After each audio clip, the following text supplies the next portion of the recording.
ሰላም ጤና ይስጥልን እጅጉን የተወደዳችሁና የተከበራችሁ የአዲስ ስፖርት ቤተሰቦቻችን እንደምን አላችሁልን? ከእናንተው ከሆነው ከአዲስ ስፖርት የዩቲዩብ ቻናላችን አዳዲስ ስፖርታዊ ጉዳዮችን ልናካፍላችሁ እነሆ ዳግም ተገናኘን። ስለምታደምጡን፣ ስለምትከታተሉን ቆይታችሁ ከኛ ጋር ስለሆነ እጅጉን ከልብ አድርገን ነው የምናመሰግነው።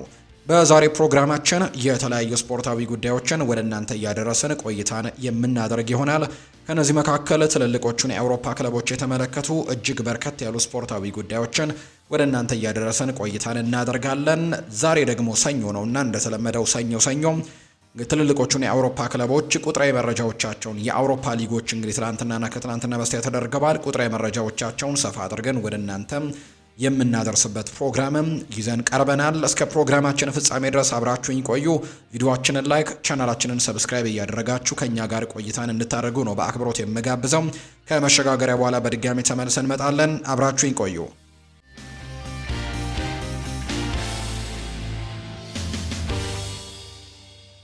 የሀገር ውስጥ መረጃን በማስቀደምን ጀመረ። በሳምንቱ መጨረሻ በተደረጉ የጎዳና ላይ ውድድሮች ኢትዮጵያውያን አትሌቶች ድል ቀንቷቸዋል።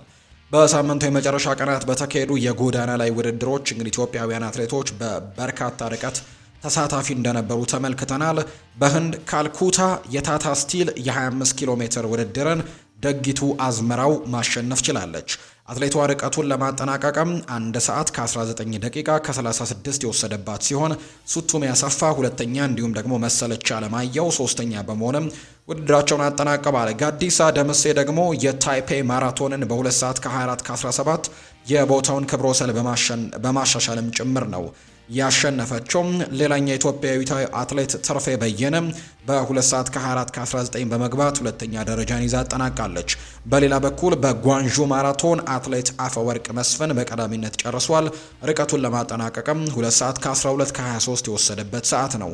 በሴቶች በቴሌማ ፈንጉስ በ2 ሰዓት ከ27 ከ52 ሁለተኛ ስትወጣ፣ ጫልቱ ጭምዴሳ ደግሞ በ2 ሰዓት ከ31 ከ37 ሶስተኛ ደረጃን ይዛ ማጠናቀቋን የኢትዮጵያ አትሌቲክስ ፌዴሬሽን ያወጣው መረጃ ያመለክታል።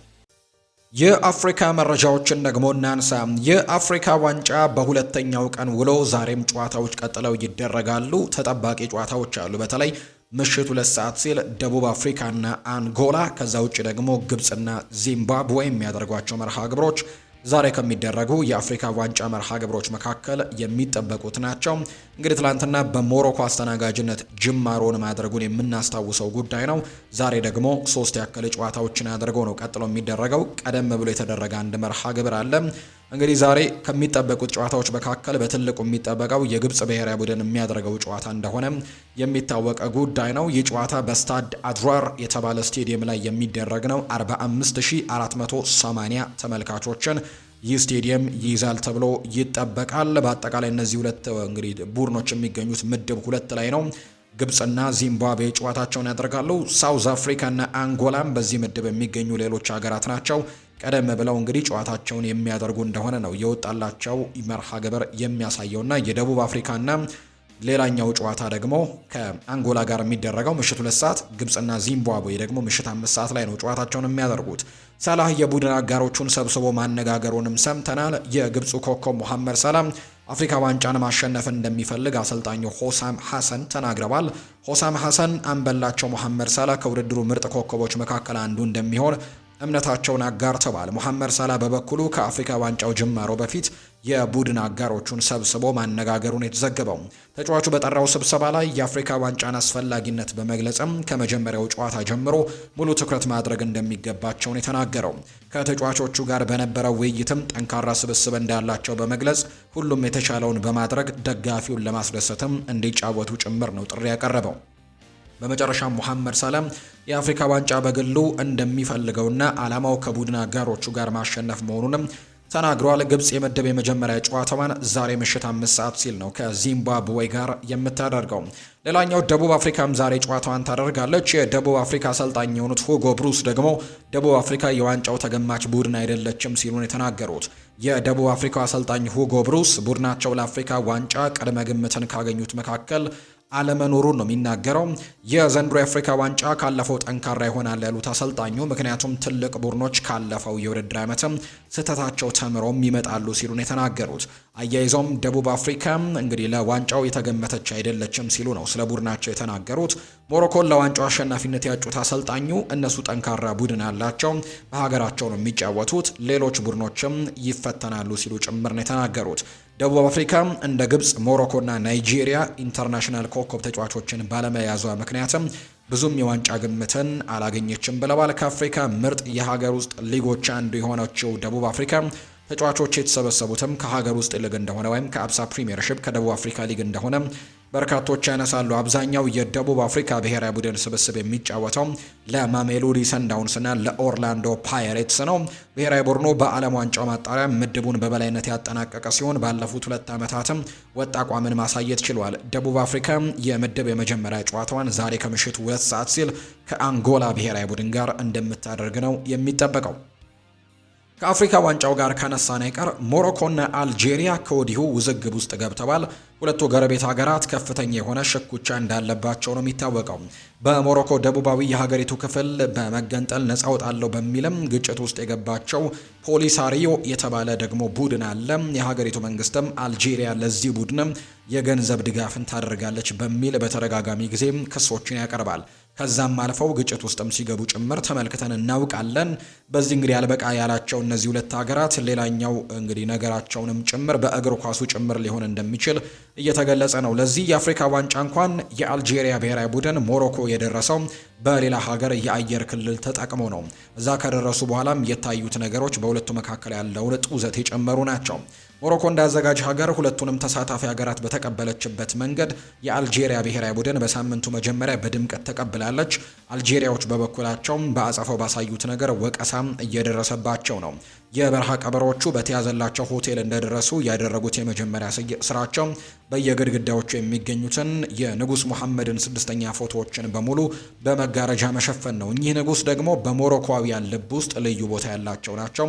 የሀገሪቱ ሚዲያዎች በበኩላቸው ብሔራዊ ቡድናቸውን በተመለከተ ዜና በሚሰሩበት ወቅትም የሞሮኮን ካርታ ሲያሳዩ በአልጄሪያ ይደገፋል ተብሎ የሚጠረጠረውን ጭምር ቡድንንም የሚታገልበትን ክፍልም ጭምር እየቆረጡ ነው። ይህ አይነቱ ድርጊት ደግሞ በሞሮኮውያን ዘንድ ከፍተኛ ቁጣን የቀሰቀሰው። ይህንን ተከትሎ አልጄሪያ ጨዋታ በሚኖራት ቀንም ትልቅ ነገር ሊኖር እንደሚችል የሚፈጠሩ ነገሮች ሊኖሩ እንደሚችሉ የሚያሳዩ ነገሮች ያሉ።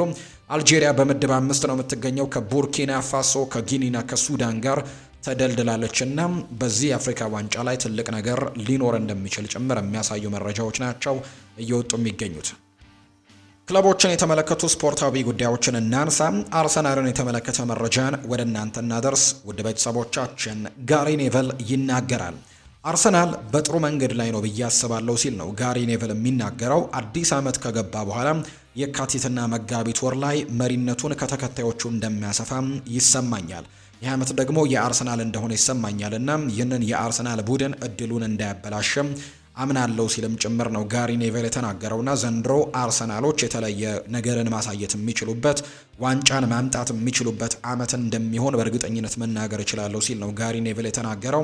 ስለዚህ ይህንን ከገና በፊት የነበሩ ጨዋታዎችን በመሪነት አጠናቀባል። ከዛ በኋላም በሚኖሩት ነገሮች ላይ በትልቁ ውጤቶችን ያመጣሉ ብዬ አስባለሁ ሲልም ጭምር ነው የተናገረው። ከአርሰናል ጋርና ከሌሎችም ክለቦች ጋር ስሙ በዝውውር መስኮት እየተነሳ የሚገኘው የዩቬንቱሱ ተጫዋች ኬናን ይልዲዝ እንግዲህ በዚህ የውድድር ዓመት በጣም ጥሩ የሚባል እንቅስቃሴዎችን እያደረገ እንዳለ ይታወቃል። እርግጥ ነው በአብዛኛው ስሙ እየተነሳ የሚገኘው ከአርሰናል ጋር ነው። አርሰናል ይህንን ተጫዋች በትልቁ ለማስፈረም ፍላጎት እንዳላቸው የሚያሳዩ መረጃዎች በተደጋጋሚ ይወጣሉ። ነገር ግን አሁንም ቢሆን ሌሎች ክለቦችም ይህንን ተጫዋች ለማስፈረም ፍላጎቶች እንዳሏቸው የሚያሳዩ ነገሮችን ነው እየተመለከትን የምንገኘውና ይህ ተጫዋች በዚህ የውድድር ዓመት ለቡድኑ ምን አይነት ነገሮችን አሳይ የሚለውን ነገር ስንመለከት እንግዲህ በዩቬንቱስ በጣሊያን ሴሪኤ ውድድር ላይ ብቻ ሌሎች ውድድሮችን ሳንጨምር በጣሊያን ሴሪኤ ውድድር ብቻ 5 ግቦችን አስቆጥሯል። ይህም ደግሞ በክለቡ ብዙ ያስቆጠረው ተጫዋች ያደርገዋል። አሲስትም በማድረግ ከክለቡ ቀዳሚ ነው። 4 አሲስቶችን በጣሊያን ሴሪኤ ያስመዝግቧል። ብዙ ተጠባቂ አሲስቶችን ያስመዘገበው ወይም ኤክስፔክትድ አሲስት በምንለውም 3.34ን በማስመዝገብ በቀዳሚነት ተቀምጧል። በአማካይ በጨዋታ ብዙ ጊዜ የሚሞክር ተጫዋች ነው። በአማካይ በጨዋታ ብዙ ኢላማውን የጠበቀ ሙከራን በማድረግም ከክለቡ ቀዳሚ ነው። ብዙ ትልልቅ የጎል እድሎችን የፈጠረው ተጫዋች ነው። 8 እድሎችን ፈጥሯል። በአማካይ በጨዋታም ቁልፍ ኳሶችን በማቀበል በማቀበልም ከዩቬንቱስ ተጫዋቾች ቀድሞ እንደሚገኝ ነው መረጃዎች ያወጡትና ይሄ ተጫዋች ገና 20 ዓመቱ ነው። በጣም ትልቅ ተስፋ ያለው ኮከብ ተጫዋች እንደሚሆን በርካቶች ያምናሉ። በሚቀጥሉት የዝውውር መስኮቶችም በዝውውር ገበያው ላይ በትልቁ ስሙ ይነሳል ተብሎ የሚታሰብ ተጫዋች እንደሆነ በርካቶች ይገልጻሉ። አርሰናል ግን በይበልጥ ይህንን ተጫዋች የማስፈረም ትልቅ እድል እንዳለው የሚያሳዩ መረጃዎች ናቸው እየወጡ የሚገኙት። እንግዲህ ማንቸስተር ዩናይትድ እና ማንቸስተር ሲቲ አንቷን ሴሜኒዮን ለማስፈረም ቀዳሚ ክለቦች እንደሆኑ የሚነሱ መረጃዎችን ከዚህ በፊት ስናነሳ ነበር። በኋላም የማንቸስተር ዩናይትድ ጉዳዮችን ስናነሳ ሰፋ አድርገን እናነሳዋለን። ነገር ግን አርሰናልም ይህንን ተጫዋች ለማስፈረም ለምን አልሞከረም የሚሉ ጥያቄዎች ይነሳሉ። ለምን ከተባለ ምክንያቱም አንደኛ ተጫዋቹ የአርሰናል ቀንደኛ ደጋፊ እንደሆነ ከዚህ በፊት በተደጋጋሚ በሰጣቸው ቃለ መጠይቆች ላይ ተናግሮ ያውቃልና የአርሰናል የልብ ወዳጅ እንደሆነ ይነገራል፣ ወይም አርሰናልን እንደሚወድ ይነገራል። ነገር ግን በዝውውር ጉዳይ ላይ ግን ያንን ነገር እንደማይተገብረውም ግን ተናግሮ ያውቃል። ምክንያቱም መጫወት የሚፈልገው በአውሮፓ ትልልቅ በሚባሉ ክለቦች እንደሆነ ይነገራል። ነገር ግን አርሰናልን እንደሚወድ ግን በግልጽ ተናግሯል። አርሰናልም ይህንን ተጫዋች ለማስፈረም ለምንድን ነው ሙከራ ያላደረገው ሲባል አርሰናል የሴሜኒዮን ሁኔታ የተመለከቱት ይመስላል። ነገር ግን የበለጠ እሱን የሚፈልጉት በክረምት የተጫዋቾች የዝውውር መስኮት ማስፈረም ነው። ሴሜኒዮ ደግሞ እስከ ክረምት የዝውውር መስኮት ድረስ የመቆየት ፍላጎት በክለቡ ያለው አይመስልም። በጥር የተጫዋቾች የዝውውር መስኮት የሚለቅበት እድል ሰፊ ነውና እንግዲህ በዚህ ምክንያት ምናልባት አርሰናል ይህንን ተጫዋች ላለማስፈረም የወሰነ ይመስላል። በጥር የተጫዋቾች የዝውውር መስኮት እንግዲህ አርሰናል የሚያስበው በክረምት የተጫዋቾች የዝውውር መስኮት ከመሆኑ ጋር በተያያዘ ማለት ነው። ማንቸስተር ዩናይትድን የተመለከቱ መረጃዎችን ደግሞ እናንሳ። አንቷን ሴሜኒዮን ለማስፈረም በአሁኑ ሰዓት በፉክክር የሚገኙት ማንቸስተር ዩናይትድ እና ማንቸስተር ሲቲ መሆናቸው ተረጋግጧል። ሁለቱ ክለቦች በሳምንቱ መጨረሻም ቦርንመዝ በይፋ አግኝተው ስለ ተጫዋቹ ሁኔታም አነጋግረው መመለሳቸው ነው የተገለጸው። ሊቨርፑል በተመሳሳይ የተጫዋቹ ፈላጊ ቢሆንም አሁን ላይ ግን የሁለቱ ክለቦችን ያክል ገፍተው ባለመሄዳቸው ነው እየተገለጸ የሚገኘው። በተለይ የአሌክዛንደር ኢሳክ ለረጅም ጊዜ መጎዳትን ተከትሎ በሊቨርፑል በኩል የሚቀየር ነገር ካለ በቀጣይ ቀናት ይታወቃል ተብሎ ይታሰባል። ቶተንሃም እንዲሁ ከፍተኛ የተጫዋቹ ፈላጊ ሲሆን ሌሎች ከፍተኛ ክለቦችም የበለጠ ከፍተኛ ክፍያን እንደሚያዘጋጁለትም ነው የተሰማው። ይሁን እንጂ ተጫዋቹ ከቶተንሃም ይልቅ ማንቸስተር ዩናይትድን አሊያ ደግሞ ማንቸስተር ሲቲን በመሳሰሉ ፈላጊ ክለቦቹ ላይ እንደሚያተኩር ነው የተነገረው። የፕሪሚየር ሊጉ መሪ አርሰናል በበኩሉ የተጫዋቹን ሁኔታ በመከታተል ላይ መሆናቸው ይነገራል። ይሁን እንጂ አርሰናል ለዝውውሩ ክረምትን የሚመርጡ ሲሆን ተጫዋቹ ደግሞ እስከዚያ የመቆየት ፍላጎት እንደሌለው ነው ዘ አትሌቲክ የተባለው የመረጃ ምንጭ የተናገረውና ስለዚህ ተጫዋቹ በአብዛኛው ወደ የማንቸስተር ከተማ ክለቦች የማምራት እድሉ ነው ሰፊ፣ ወይ ወደ ማንቸስተር ዩናይትድ አሊያም ወደ ማንቸስተር ሲቲ በዚህ የጥር ተጫዋቾች የዝውውር መስኮት የማምራት እድል እንዳለው ይነገራል። ነገር ግን ሊቨርፑል ወሳኙን ተጫዋች አሌክዛንደር ኢሳክን በጉዳት ምክንያት በዚህ ሳምንት በነበረ ጨዋታ ላይ አጥቶታል። ሙሐመድ ሳላህን በአፍሪካ ዋንጫው ምክንያት ደግሞ እንግዲህ እንደማይኖር ይታወቃልና እንዲሁ ደግሞ ተተኪም ይፈልጋል። ሳላ በሚቀጥለው የውድድር ዓመት ምናልባት በሊቨርፑል የመመልከት እድላችን ጠባብ ከመሆኑ ጋር በተያያዘና አንቷን ሴሜኒዮ ላይ እየተመለከተ እንቅስቃሴን በቀጣዮቹ ቀናት ሊያደርጉ እንደሚችሉ የሚያሳዩ ግምቶች ናቸው ዘ አትሌቲክ የተባለው የመረጃ ምንጭ ያወጣው።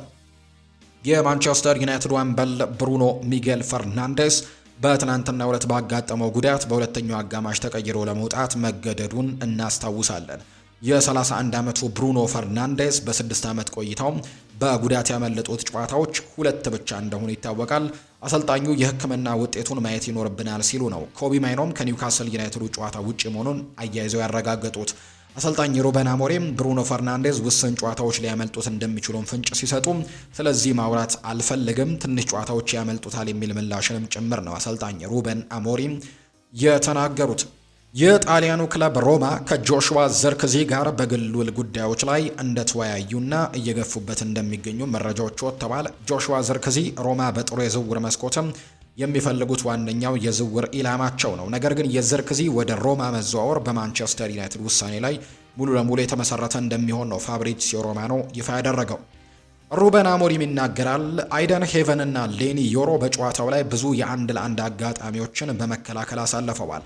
ሉክ ሾም እንዲሁ በአጠቃላይ በጨዋታው ጥሩ የመከላከል አፈጻጸም አሳይተናል ብዬ አስባለሁ ሲል ነው ሩበን አሞሪም የተናገረው። ነገር ግን የትላንትናዎቹ ጎሎች ላይ እንግዲህ ሞርጋን ሮጀርስ በጣም ጥሩ ቆንጆ የነበሩ ጎሎችን ቢያስቆጥርም የሱ ኳሊቲ በጣም ትልቅ እንደሆነ ቢታይም ነገር ግን በሌኒ ዮሮ ላይ ጥያቄዎች መነሳታቸው ግን አልቀረም። ሩበን አሞሪም ስለ ቤንጃሚን ሼስኮም ይናገራሉ። እቅዳችን እሱን ከ70 እስከ 75 ደቂቃ ያክል እንዲጫወት ማድረግ ነበር። ሴስኮ ለተወሰነ ጊዜ ከሜዳ ርቆ ቆይቶ ነበር፣ እናም በቅርቡ ታሞ ነበር። ይህም ደግሞ በአካላዊ ሁኔታ ላይ እንዲዳከምና እንዲወርድም አድርጎት ነበር። እኛ ጨዋታዎችን ለማሸነፍና ተጫዋቾችን ለመርዳት እየሞከርን ነው። እኔም እሱ በጨዋታው ላይ ጥሩ አፈጻጸም አሳይቷል ብዬ አስባለሁ። ጠንክሮ እየተፋለመ እንደሚገኝም ጭምር አውቃለሁ ሲል ነው ሩበን አሞሪም ስለ ቤንጃሚን ሼስኮ የተናገረው። ሩበን አሞሪም ስለ ታዳጊዎቹ ሺያላሴና እንዲሁ ፍሌቸርም ተናግሮ ነበር። የመጀመሪያ ጨዋታቸውን ለማድረጋቸው በጣም ጠንክረው ሰርተዋል። ለአካዳሚው አሰልጣኞችም እንኳን ደስ አላችሁ ማለት ፈልጋለሁ። ቡድኑን ለማሻሻልና ወጣቶቹን በትክክለኛው ጊዜ እንዲጫወቱ ለማድረግም እየሞከረን ነው። አሁን ላይ እነሱን እንፈልጋለን፣ ይህም ደግሞ እነሱ እንዲያድጉ ይረዳቸዋል ሲልም ጭምር ነው የተናገረው። ብሩኖ ሚጌል ፈርናንዴዝ በማንቸስተር ዩናይትድ ቋሚ ተሰላፊ ሆኖ በጀመረባቸው 292 ጨዋታዎች ላይ በመጀመሪያው አጋማሽ ተቀይሮ ሲወጣ የትላንትናው ሶስተኛው አጋጣሚ ነው።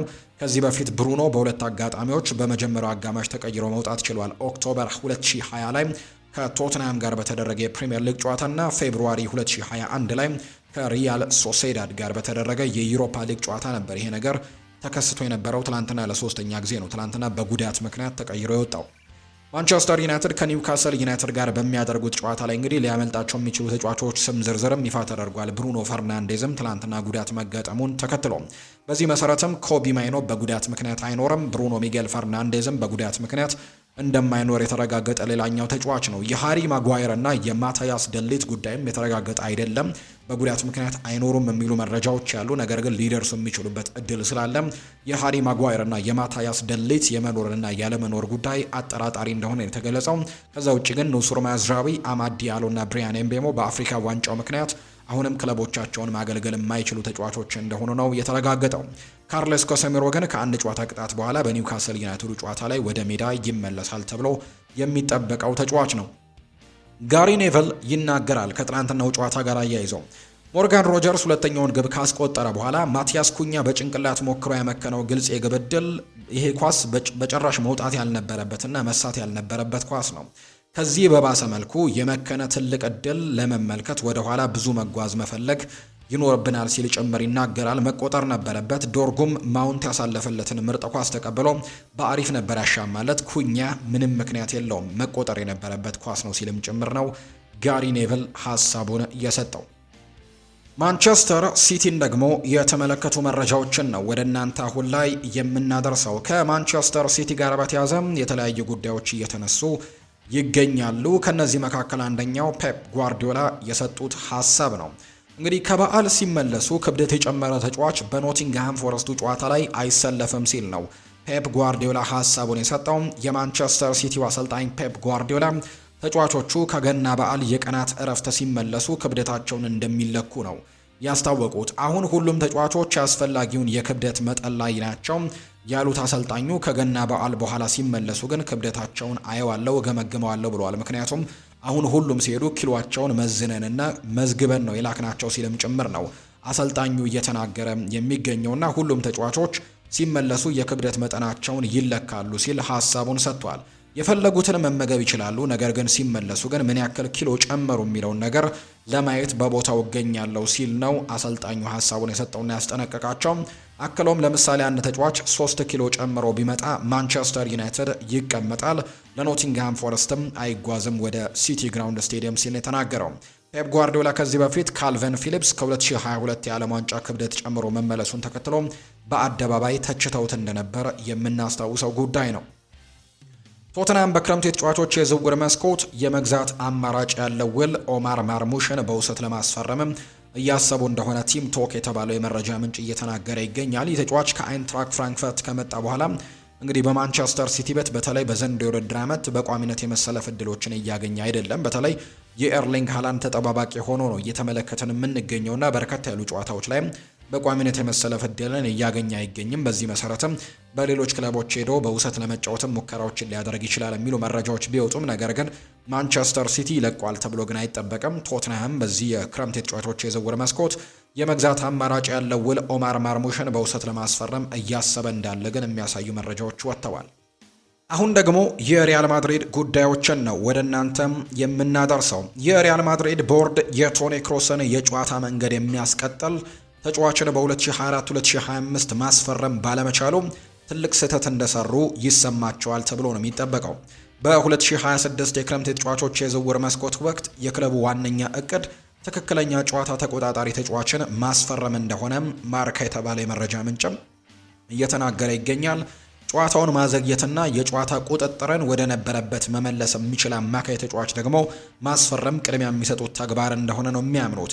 በ2024 እና 2025 የውድድር ዓመት ላይ ሪያል ማድሪድ ቦርዱ የቶኒ ክሮስን አይነት የጨዋታ መንገድን የሚከተል አይነት ተጫዋችን ባለማምጣታቸው ቡድኑ ላይ ትልቅ ነገሮችን እንዳሳጣ ጭምር ይረዳሉና በሚቀጥለው የዝውውር መስኮት ደግሞ ያንን ቦታ በትክክል ለማካካስም ሙከራዎችን እንደሚያደርግ ነው ማርካ የተባለው የመረጃ ምንጭ እየተነገረ የሚገኘው። ሪያል ማድሪድ ቪኒ ጁኒየርን በነፃ አይለቀውም ተብሎ ነው የሚታሰበው። ምክንያቱም በ18 ዓመቱ ካስፈረመው አንስቶ እስካሁን ድረስ ብዙ ነገሮችን ኢንቨስት እንዳደረጉበት ነው እየተገለጸ የሚገኘው። ነገር ግን ቪኒ ጁኒየር ኮንትራቱን ላለማራዘም በሩን የሚዘጋ ከሆነ ሪያል ማድሪድ እሱን ለመሸጥ ግን ሁሉንም ነገር ማድረግ ይኖርበታል ተብሎ እንደሚታሰብ የሚያሳዩ መረጃዎች ናቸው እየወጡ የሚገኙት። ሪያል ማድሪድ ሁሌም ከተጫዋቾችና ከነሱም ስብዕና በላይ ነው። ምክንያቱም የዓለማችን ታላቁ ክለብ እንደሆነ በርካቶች ያነሳሉ። ቪኒ ከኬሊያን ኤምባፔ እኩልም ደሞዝ እንዲከፈለው ካሰበ ኮንትራት የማራዘም ፍላጎት የለውም ማለት ነው። እናም ደግሞ ይሄ ትክክለኛ ውሳኔ እንዳልሆነ ነው የሪያል ማድሪድ ሌጀንድ የሆነው ሚጃቶቪች እየተናገረ የሚገኘው። ክለቡ በቪኒ ጁኒየርም ሆነ ከሱ ውጪ ማሸነፉን ይቀጥላል። ሁሌም ደግሞ ሪያል ማድሪድ ማሸነፍ ይችላል። ይሄን ሁሉም ሰው ሊገነዘበው ይገባል ሲልም ነው የቀድሞው የሪያል ማድሪድ ሌጀንድ ሀሳቡን እየሰጠ የሚገኘው። ከዚሁ ከቪኒ ጁኒየር ጋር ግን በተያዘም ሰሞኑን ከፍተኛ ተቃውሞች እየደረሱበት እንዳሉ የሚያሳዩ መረጃዎች ናቸው እየወጡ የሚገኙት። በጨዋታዎች ላይ የሚያሳየው እንቅስቃሴም በጣም ተገድቧል በሚልም ምክንያት ደግሞ ባለፉት ጨዋታዎች ላይም ጥሩ ነገሮችን ማሳየት አለመቻሉን ተከትሎ በርካቶች ትችቶቻቸውን እዚህ ብራዚላዊ ተጫዋች ላይ እያደረጉ እንደሚገኙ ዘገባዎች ያሳያሉ። በዚህ ምክንያትም ደጋፊዎቹ ቅሬታቸውን እያቀረቡ ነው። እንዲሁ ደግሞ ተቀይሮ ሲወጣም ጭምር ተቃውሞችን ያሰሙበታል። 86 በመቶ የሚሆኑ የሪያል ማድሪድ ደጋፊዎች ማርካ ባደረገላቸው የድምፅ ማሰባሰብ መሰረትም ቪኒ ጁኒየር በክረምቱ እንዲወጣ ፍላጎት አላቸው የሚሉ መረጃዎች ናቸው አሁን ላይ እየወጡ የሚገኙት።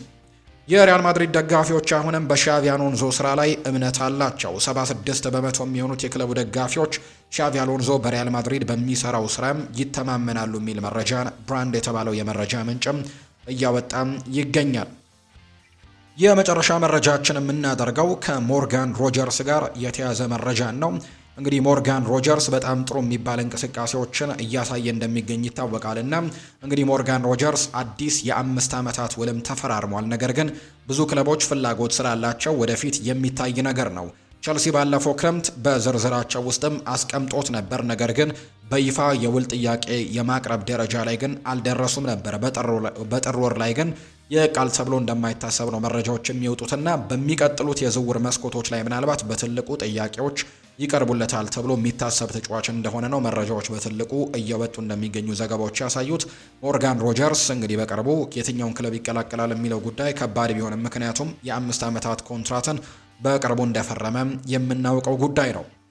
የአውሮፓ ታላላቅ ሊጎች የተወዳጁ የእንግሊዝ ፕሪምየር ሊግን ጨምሮ በዚህ ሳምንት እንግዲህ በርከት ያሉ መርሃ ግብሮችን እንዳሳዩን ይታወቃልና በዚህ ሳምንት በነበሩ ጨዋታዎቻቸው ደግሞ የነበሩ ቁጥራዊ መረጃዎችን ወደ እናንተ እናደርስ። የተወዳጁ የእንግሊዝ ፕሪምየር ሊግን በተመለከተ ነው የምንጀምረው። በዚህ ሳምንት በተደረጉ ጨዋታዎች መሪ ደረጃ ላይ የሚገኙት አርሰናል፣ ማንቸስተር ሲቲም አስተን ቪላ ድል የቀናቸው ቡድኖች እንደሆኑ ተመልክተናል። እንዲሁ ደግሞ ማንቸስተር ዩናይትድ በዚህ ሳምንት ትላንትና ባደረገው ጨዋታ ሽንፈት የገጠመው ቡድን እንደሆነ ይታወቃል። እንግዲህ 17 ሳምንታትን ተጉዟል የተወዳጁ የእንግሊዝ ፕሪምየር ሊግ። 17 ሳምንታትን በተጓዘው የተወዳጁ የእንግሊዝ ፕሪምየር ሊግ አርሰናል 12ቱን ጨዋታዎች በማሸነፍ 3ቱን በአቻ ውጤት በማጠናቀቅ 2 ጨዋታዎችን ተሸንፎ በአጠቃላይ 39 ነጥቦችን በመሰብሰብ በአንደኛ ደረጃነት የተቀመጠ ክለብ እንደሆነም እየተመለከትን እንገኛለን። በአንጻሩ ሁለተኛ ደረጃ ላይ የተቀመጠው ማንቸስተር ሲቲ ነው። ከአርሰናል በ2 ነጥቦች አንሶ ሁለተኛ ደረጃ ላይ ተቀምጧል። 37 ነጥቦችን ነው በአጠቃላይ መሰብሰብ የቻለው። አስተን ቪላ በአንጻሩ በ36 ነጥቦች ሶስተኛ ደረጃ ላይ የተቀመጠ ቡድን ነው። ያለፉትን 7 የፕሪሚየር ሊግ ጨዋታዎችና ያለፉትን 10 በሁሉም ውድድሮች ያደረጋቸውን መርሃ ግብሮች ደግሞ በድል ያጠናቀቀ ቡድን እንደሆነ ተመልክተናል። አስተን ቪላ እና 3ኛ ደረጃ ላይ የተቀመጠ ቡድን ነው።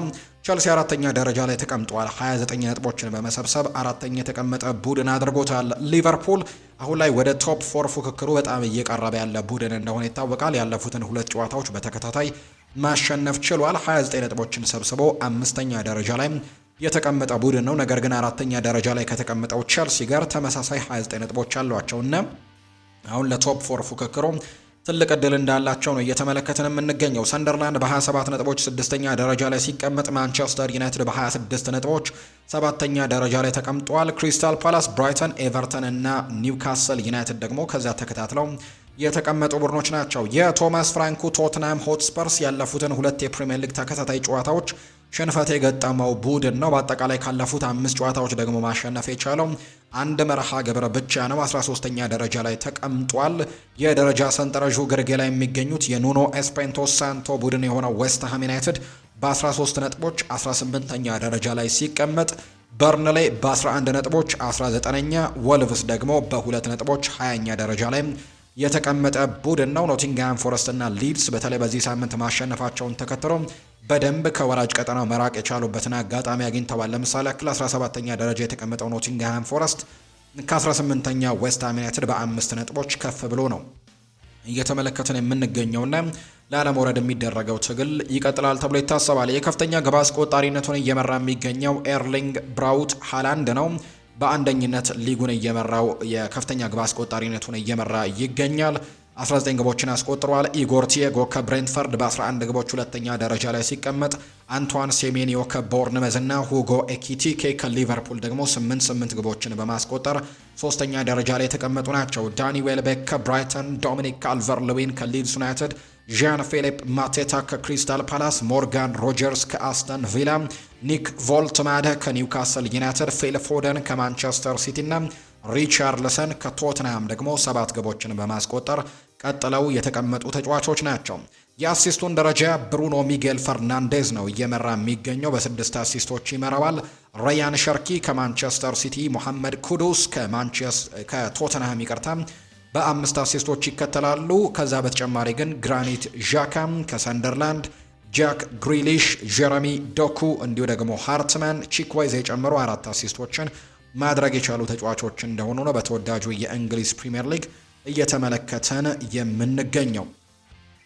ሌላኛው ቀጥሎ የምንመለከተው የስፓኒሽ ላሊጋን ነው የሚሆነው። በስፓኒሽ ላሊጋን በዚህ ሳምንት በርከት ያሉ ጨዋታዎች ተደርገዋል። ዛሬ የሚደረግ አንድ መርሃ ግብር አለ። አትሌቲክ ቢልባኦና ኤስፓኞል የሚያደርጉት ጨዋታ ነው ዛሬ የሚደረገው።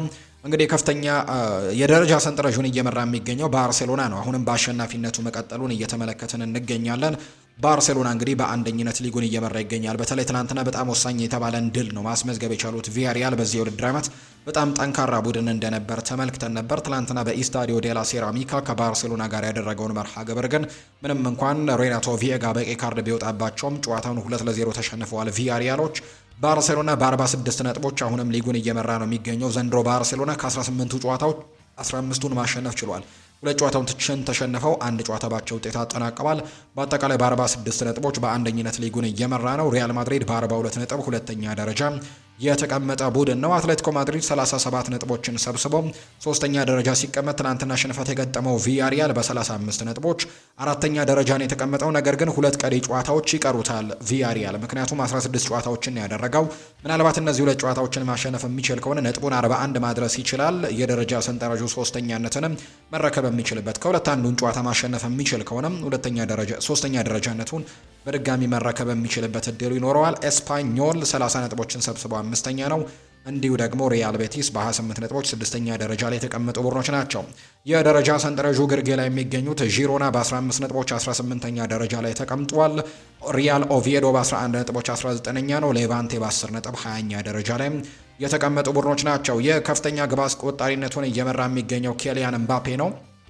18 ጎሎችን በማስቆጠር ከፍተኛ ግብ አስቆጣሪነቱን እየመራ ሲገኝ፣ ፌራን ቶሬስ ከባርሴሎና 11 ግቦችን አስቆጥሮ ሁለተኛ ነው። እንዲሁ ደግሞ ቬዳት ሙሪቂ ከማዮርካ በ9 ግቦች 3ኛ ደረጃ ላይ ሲቀመጥ፣ ሮበርት ሌቫንዶስኪ ከባርሴሎና 8 ግቦችን አስቆጥሮ 4ኛ ነው። ቺኮ ሄርናንዴዝ ከሪያል ቤቲስ፣ ሁሊያን አልቫሬስ ከአትሌቲኮ ማድሪድ፣ ላሚን ያማል ከባርሴሎና እና ራፊኒሃ ከባርሴሎና እነዚህ 7 ግቦችን ያስቆጠሩ ተጫዋቾች ናቸው። የአሲስቱን ደረጃ እየመሩ የሚገኙት ሁለት የባርሴሎና ተጫዋቾች ናቸው። ላሚን ያማል እና ማርከስ ራሽፎርድ ሁለቱም 7 አሲስቶችን ማድረግ ችለዋል። ሉዊስ ሚላ ከሄታፌ 6 አሲስቶችን አድርጓል። አርዳ ጉሌር ከሪያል ማድሪድ፣ ኤዱ ኤስፓሲቶ ከኤስፓኞል፣ ፓብሎ ፎርናንስ ከሪያል ቤቲስ፣ ፔድሪ ከባርሴሎና እና ቪኒ ጁኒየር ከሪያል ማድሪድ 5 አሲስቶችን በማድረግ ደግሞ ቀጥለው የተቀመጡ ተጫዋቾች ናቸው።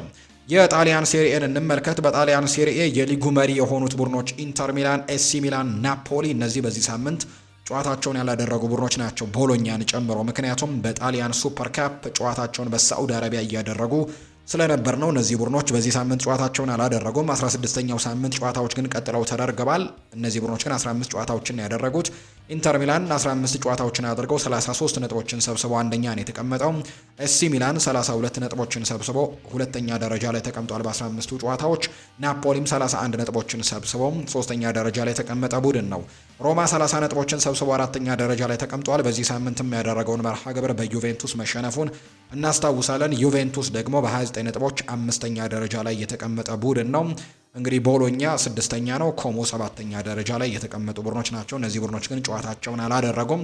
የደረጃ ሰንጠረዡ ግርጌ ላይ የሚገኙት ቡድኖች ደግሞ ቬሮና በ12 ነጥብ 18ኛ ደረጃ ላይ ተቀምጧል። ፒያሳ በ11 ነጥብ 19ኛ ሲቀመጥ፣ ፊዮረንቲና በ16 ሳምንታት ጉዞ ውስጥ ትላንትና ለመጀመሪያ ጊዜ ድል አድርጓል። 15 ሳምንታትን ያለምንም ድል ነበር የተጓዙት። ነገር ግን ትላንትና 5-1 በሆነ ውጤት ነው ማሸነፍ የቻሉት። ወደ ድልም ተመልሰዋል። በአጠቃላይ በ16ቱ ጨዋታዎች ትላንትና ማሸነፋቸውን ተከትሎ ነጥባቸውን 9 አደርሰውታል። በዚህም 20ኛ ደረጃ ላይ ነው የተቀመጡት። የከፍተኛ ግብ አስቆጣሪነቱን እየመራ የሚገኘው የኢንተር ሚላኑ ላውታሮ ማርቲኔዝ ነው። 8 ግቦችን በማስቆጠር ነው የሚመራው። ክሪስቲያን ፖሊሲክ ከኤሲ ሚላን በ7 ግቦች ሁለተኛ ነው። ሃካን ቻናኖግሉ ከኢንተር ሚላን እና ሪካርዶ ኦርሴሊኖ ከቦሎኛ 6 ግቦችን በማስቆጠር ቀጥለው ተቀምጠዋል። ፌዴሪኮ ቦናዞሊ ከክሮምኔንሴ፣ ጂያሉካስ ካማካ ከአታላንታ፣ ኬናን ይልዲዝ ከዩቬንቱስ፣ ኒኮፓስ ከኮሞ፣ ራፋኤል ሊያው ከኤሲ ሚላን እና ሮናልድ እንዲሁም ማንዳርጎሮ ከፊዮረንቲና 5 ግቦችን ያስቆጠሩ ተጫዋቾች እንደሆኑ ነው እየተመለከትን የምንገኘው። የመጨረሻ የአውሮፓ ሊግ ዳሰሳችንን የምናደርገው ጀርመን ቡንደስሊጋ ላይ ነው። የጀርመን ቡንደስሊጋ 15ኛ ሳምንት ጨዋታዎች ትላንትና ቀጥለው ተደርገዋል። ባየር ሚኒክ ትላንትናም በሰፊ ጎል ልዩነት ማሸነፉን ቀጥሎበታል። ትላንትናም 4-0 በሆነ ውጤት ነው ሄዲንሃምን ማሸነፍ የቻለው። በአጠቃላይ 41 ነጥቦችን ሰብስበው አንደኛ ደረጃ ላይ ተቀምጧል። ከ15ቱ ሳምንታት ጉዞ 13ቱን አሸንፎ 2ቱን አቻ ወጥቶ እንግዲህ በአጠቃላይ መሰብሰብ ከነበረበት 45 ነጥብ 41ን ሰብስቦ በአንደኝነት ተቀምጧል። ቦሩሲያ ዶርትመንድ በ32 ነጥቦች በ9 ነጥቦች አንሶ ሁለተኛ ደረጃ ላይ ተቀምጧል። ባየር ሌቨርኩዘን በ29 ነጥቦች ሶስተኛ ነው። አረቢ ለብዚሽም ተመሳሳይ 29 ነጥብ አለው። ነገር ግን አራተኛ ደረጃ ነው የተቀመጠው። የደረጃ ሰንጠረዡ ግርጌ ላይ የሚገኙት ሄዲንሃምና ማይንዝ ናቸው። 17ና 18ኛ ደረጃ ላይ ተቀምጠዋል። የከፍተኛ ግብ አስቆጣሪነቱን በረጅም ርቀት ነው ሃሪኬን እየመራ የሚገኘው። ሃሪኬን ትላንትናም 1 ጎል አስቆጥሯል። በአጠቃላይ 19 ግቦችን በማስቆጠር ከፍተኛ ግብ አስቆጣሪነቱን እየመራ ነው። ዴኒስ ኡንዳቭ ከስቱትጋርትና ጆናታን ቡርካት ከአይንትራክ ፍራንክፈርት እንዲሁም ሉዊስ ዲያስ ከባየር ሚኒክ ደግሞ 8 ግቦችን አስቆጥረው ሁለተኛ ደረጃ ላይ ተቀምጠዋል። ሃሪስ ታባኮቪች ከሞንቸግላድባና ሚኬል ኦሊሴ ከባየር ሚኒክ 7 ግቦችን ያስቆጠሩ ተጫዋቾች ናቸው። የአሲስቱን ደረጃ ሚኬል ኦሊሴ ነው የሚመራው 8 አሲስቶችን በማድረግ በአንደኝነት ተቀምጧል።